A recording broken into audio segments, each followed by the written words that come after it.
Marami nagtatanong sa akin tungkol sa budget meal na mga gear. Tungkol sa mga budget nila. Sabi nila, Master, ano bang mabibili natin sa 1.5? Sa 2K, sa 2.5 o 1K na budget? Yan, isisingit ko na rin guys para mayroon kayong idea. So, bago tayo mga kawel, babanggitin ko muna sa inyo. May mga nagtanong kasi sa akin tungkol sa Master, ano ba yung magandang setup na matibay sa 1.5 na budget. So yung mga sasabihin ko lang guys, yung mga yung mga idea ko lang dahil sa mga syempre nagamit ko na rin. Hindi ko naman pwedeng ibigay yung review sa inyo kung hindi ko pa nagamit. Sa 1.5, ito yung mga worth it guys na masasabi kong hindi naman siya matibay, kumbaga sa budget niya na ganun, siya yung masasabi kong matibay sa nagamit ko lang kumbaga nasa quality, andun yung quality sa budget na yon. Yan, ganun na lang. So halimbawa, Master, ito kasi yung madalas nagtatanong sa akin 1.5. Ano ba yung mabibili na matibay na gear sa halagang 1.5? 1.5 guys,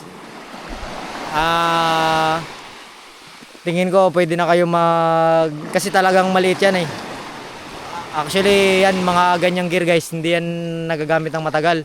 Magamit mo yan mga pinakamahaba na yung 5 times. Hindi na yan, hindi na magandang gamitin yan susunod yan.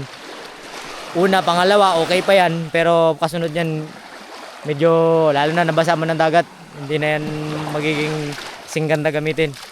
Binubuo kasi itong mga gear. So bubuo kayo ng setup. Kung bibili kayo ng setup, pwede naman siguro bago halimbawa use na, okay lang yon. Mas maganda pa yon kaysa kayo yung bibuild. Kung mag-build naman kayo at halagang 1.5, pwede na natin sabihin na go for casting reel. So walang 1.5 talaga na setup guys, walang 1.5 na setup. Go for casting reel, yan, matibay na yan. Nandun sa kanila yung quality ng budget mo na masasabi kong okay naman. Siyempre mas mataas, mas maganda. Pero kung ano yung budget mo, may kukompare ko sa quality ng gear nila na okay na. So 1.5, may mabibili na yan sa casting na reel. Pero walang 1.5 na buo guys walang 1.5 na buo na mabibili mo na gear na kaagad. Naihagis mo na lang. 2.5, sabihin natin 2.5. Meron kang reel na magandang casting na reel, mayan. Tapos yung rad mo pwede ka kay Mablos. Yan, kahit ano sa Mablos guys, pwede mo i-partner yon. Para hindi ka maligaw, specs. Para hindi ka malito, specs yung una yung titingnan. Specs. Kung ano yung specs, siyempre babalanse-balansehin nyo lang yan. Kung hindi nyo alam yung kung hindi talaga kayo familiar kasi bago pa lang kayo sa angling. Para hindi kayo malito guys, yung specification, yan yung sundan nyo. Naka-indicate dyan yung mga gagamitin nyo. So hindi kayo maliligaw, kung wala kayong mapagtatanungan, ganun lang. Yun nga, 2.5, pwede ka sa casting na setup. Meron din silang rod and reel. Pero para sa akin, rod lang ang kukunin ko doon, ay reel lang. Dahil mas maganda ang rod ng Mablos. So parehas lang naman yan sila guys, na wala akong hindi ako sponsor niya na. So yan ay tulong ko na lang sa inyo sa mga nagtatanong. So kasunod, medyo pang tournament setup, ganun, tournament setup, tawagin natin tournament setup. Medyo gusto nyo talaga na palagi nyo gamitin. Yung fishing nyo palagi, halimbawa sa isang buwan gagamitin nyo mga 5 times o hanggang 10 beses. Budget ka dyan ito, pwede na to sa inyo. Mga ganito, mga around 8K. Pero wala ka pa ring pain, wala kang line 8K, pwede ka na makakuha niyan. Yung mga ganitong setup. So madalas na mga ginagamit kong setup guys, mag-range siya kasi ako palagi ako nagpipishing kaya kailangan ko medyo matibay. Budget ka dyan ng mga 6K pataas. Diyan, makakabili ka na yan. Pero ang madalas kasi ang mahal talaga yung reel. Yan talaga yung mahal, yung reel. So rad naman, hindi masyadong critical yung rad. Marami namang mabibiling mura na matitibay. Yan, sa reel naman, ako medyo kuan ako sa reel. Dahil ang gusto ko talaga pag sa reel matibay. Kasi ito yung prone lagi sa dagat. So kapag hindi masyado matibay yung binili mo, imbis na makatipid ka, lalo kang napapamahal kasi bili ka ng bili. Tapos kung hindi ka naman gustong bumili, re-repair mo lang. Hindi na siya magandang gamitin. Tapos magtitipid ka sa line. Yung pinakamali na ginagawa ng mga newbie guys, yung magtitipid sa line. Nagiging magastos. Bakit ko nasabing magastos kapag nagtipid sa line? Kasi putol yung line mo putol yung lure mo ang mahal-mahal ng lure. Doon ka naging mas magastos. So maling pagtitipid naman na nagtipid ka sa line. Ano yung matibay na line, yun yung gamitin natin kasi yung line yung importante, nag-hold ng isda yan palagi. Yan yung naghawak ng reel ng lure nyo. So kapag sumablay ka dyan, talagang malaking error. Starter pack, suggest ko naman medium light. Yan, mga medium light kasi maraming critical sa UL guys. Baka unang hagis mo pa lang nabalian ka na, sasabihin mo ay weak naman ang ginamit kong gear. Ayan ang sinasabi, kailangan experience pa rin kasi hindi basta-basta na nakita mo kung paano gamitin, ginaya mo. Ngayon, hindi yung basta-basta guys. Lalo na yung mga maliliit na gear. Pag bumuhol yung line yan, mabilis maputol. Pag nagkamali ka ng cast dyan, bubuhol yung line. Pag bumuhol yung line, di mo na matanggal. So, suggest ko medium light. Yun yung mga kayang mag-hold ng malalaking isda, maliliit na isda, kayang magtapon ng maliliit na lure hanggang malalaking lure.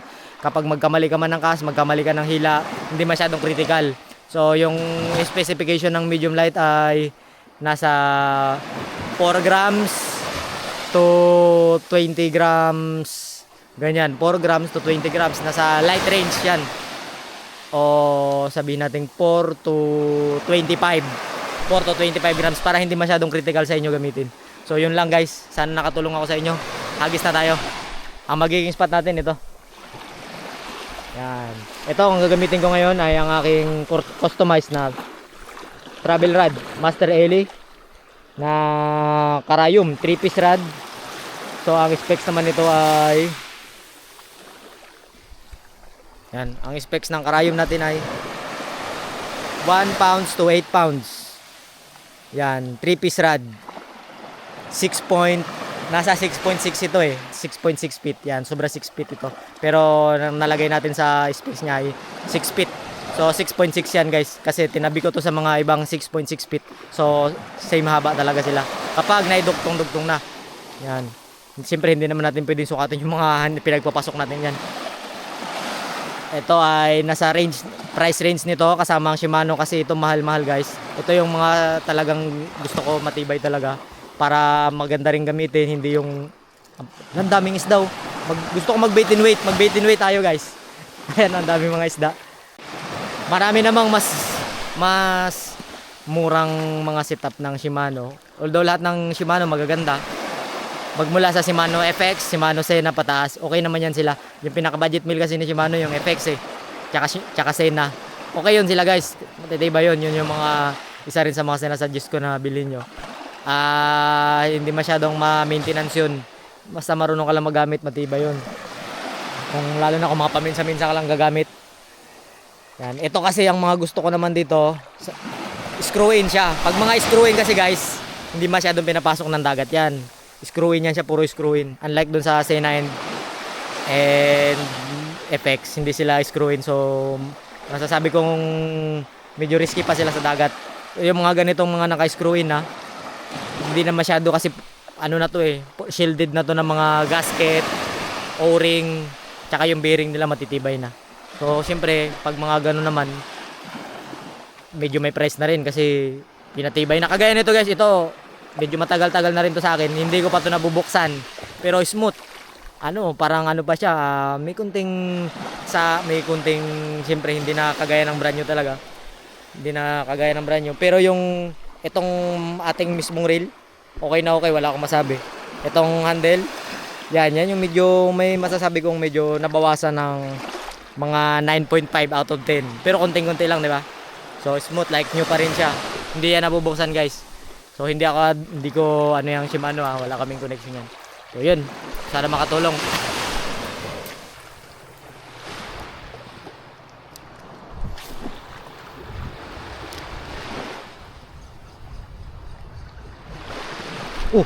Huli. Huli. Huli guys. Huli. Ano yun? Dartfish. Dartfish nga, laki. Dartfish guys, ang laki guys. Oh, dartfish, ang laki. Ang laking dartfish. First fish. First fish. So mamaya na tayo mag bait and wait guys. Maghuli muna tayo ng dartfish. May mga tumatalo na isda eh. Oh. Ayan, diyan ka muna.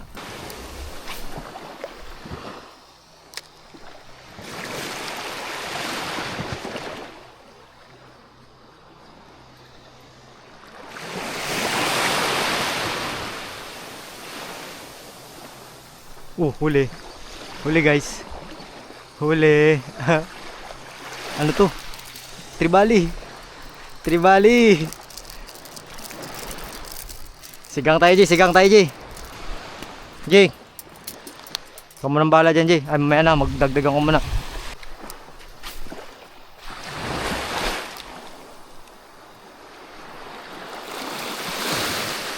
Sana makahuli tayo ng malaki. Huli. Huli. Huli. Hala, kabitaw. Uy. Aroy, nakabitaw.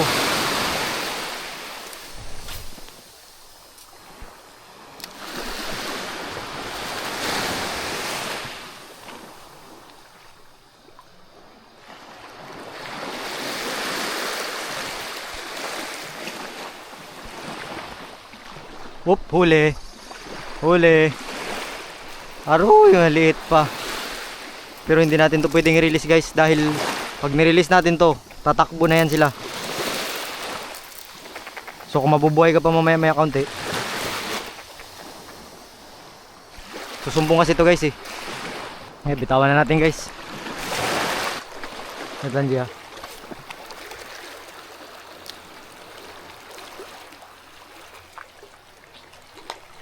Malinaw dito. Malinaw dito ba? Huli. Huli, G. Ano yun? Kambing. Kambing.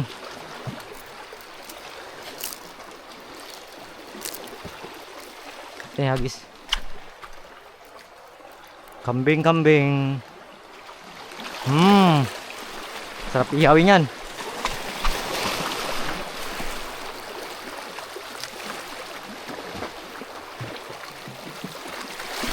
Hala.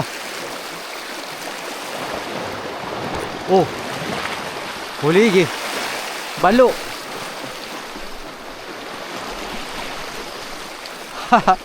Balo guys. Aray, nasabitan yata yung balo. Yan sinasabi ko, nasabitan ka yata. Makulit ka kasi. Sabitan ka tuloy. Hindi na yan. Diyan, baka mahulog dito. Jay. Pakagat ka raw. Grabe yung dugo niya, Jay.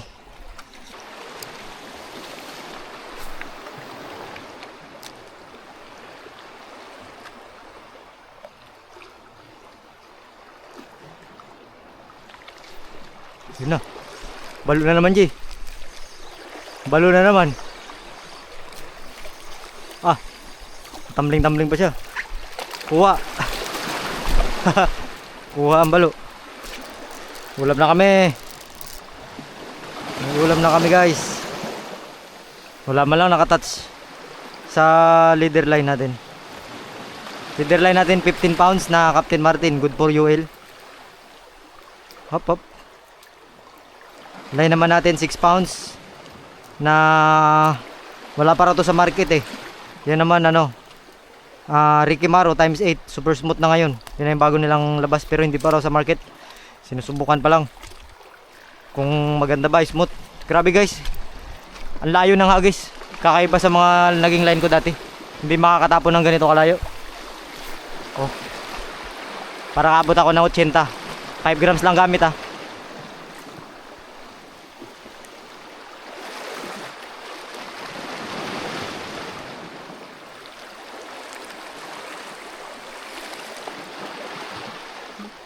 Wala yata mga rip fish dito. Huli. Huli. Hi, grouper. May grouper din pala. May grouper din pala. Kapag binagalan mo ng ganun guys, automatic yan, rip fish yung kakagat nyan. Uy, hinila. Hinila guys. Triple tail ras yata.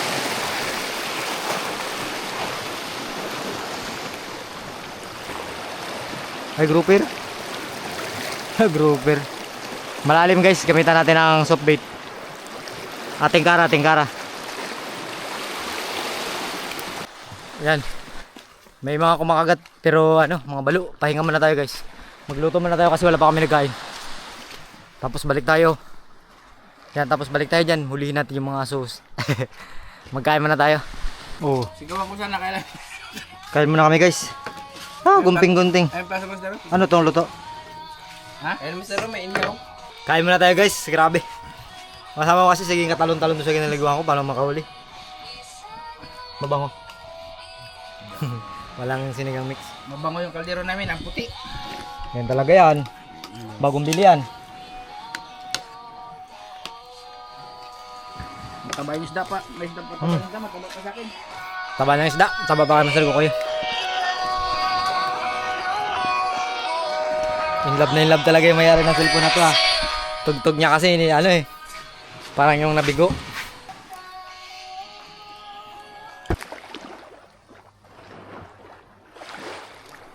Huli guys, huli. Asos, malaki.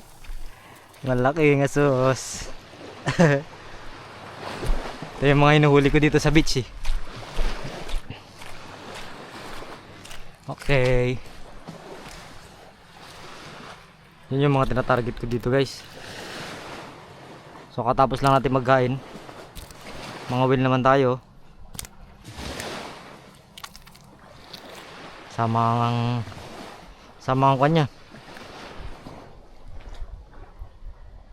Sama ang asang. Takpan lang natin dito guys.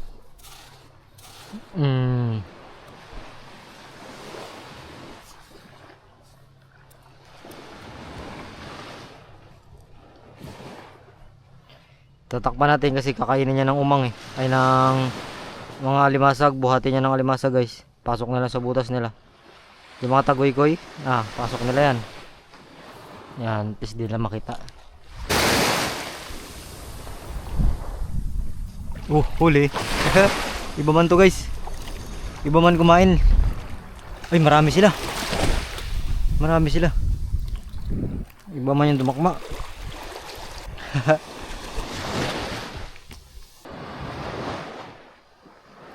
Kinain na guys.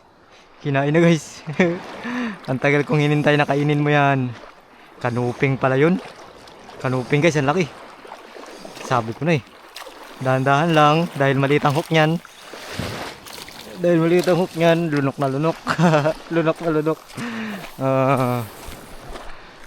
na lunok.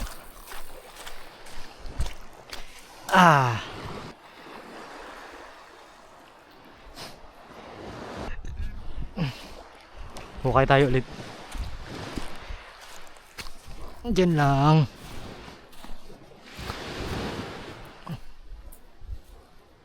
Number 2 yan.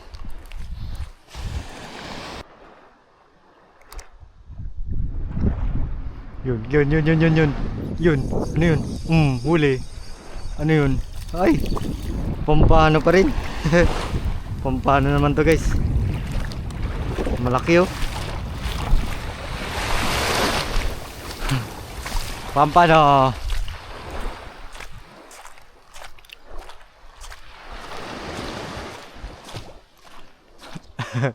Diyan ka lang muna. Rico, may nangangagat guys. Uy! Hindi na nagtigil yung takbo ng line ko.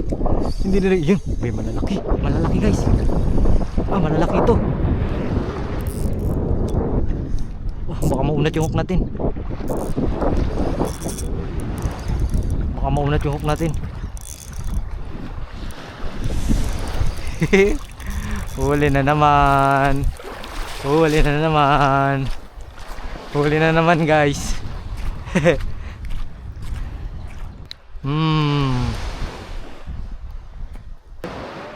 Kinain na nga guys.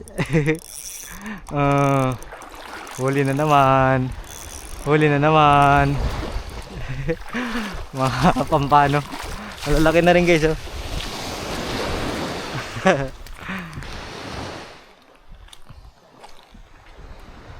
Yun, sinirit guys. Oh, yung line ko, sinirit oh. Sana. Huli na yan. Huli na yan guys. Huli na yan. Huli na yan. Huli na yan. Huli na yan. Patay ng umang. Lagitan ng umang. Uy.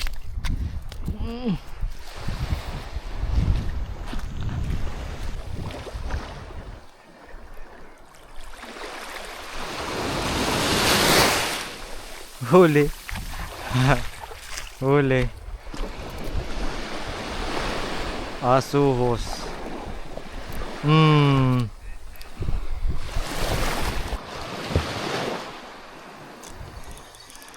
Huli. Asuhos ulit. Mga good size na dito guys yung asuhos. Oh. Pag napatagal mo talagang hala, lunukin ang gusto. Patay to. Abot hanggang kalugluban ito.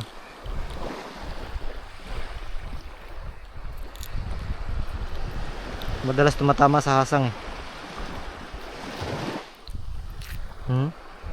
Bunot ang hasang guys.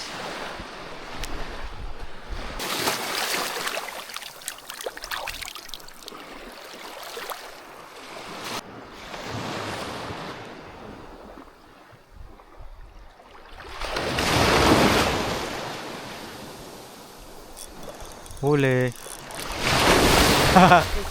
Malalaki nga dito. Yan na kasi guys yung mga adult size na mga sus, di ba so? Malapit na siya. May edad na to. Wala na dito lang pasok ko. Yan guys, hanggang dito na lang. Marami na tayong nahuli. Pakita ko sa inyo lahat. So maraming salamat. Nakasama natin yun si Master Jackson, si Jay. Ayan o. Si Jay, sama ko. Hanggang ngayon, baliw pa rin. Kasi nung kumain kami dati, grabing init, naglakad kami doon sa may dulo ng cemetery dito. Uminom ng buko. Pucha pag uwi, nilamig, nabaliw. Hanggang ngayon yan, naghihila-hila ng mga stick. Tapos may dala-dalang galon. Jay, kuha mo ng ice, Jay. Kahit dalawa lang. So maraming salamat guys, hanggang dito na lang. Next episode, sure casting naman. Gamit ang Master 85 grams. So maraming salamat ulit. Woohoo! Paldo! Dito ang isda sa bulsa ko.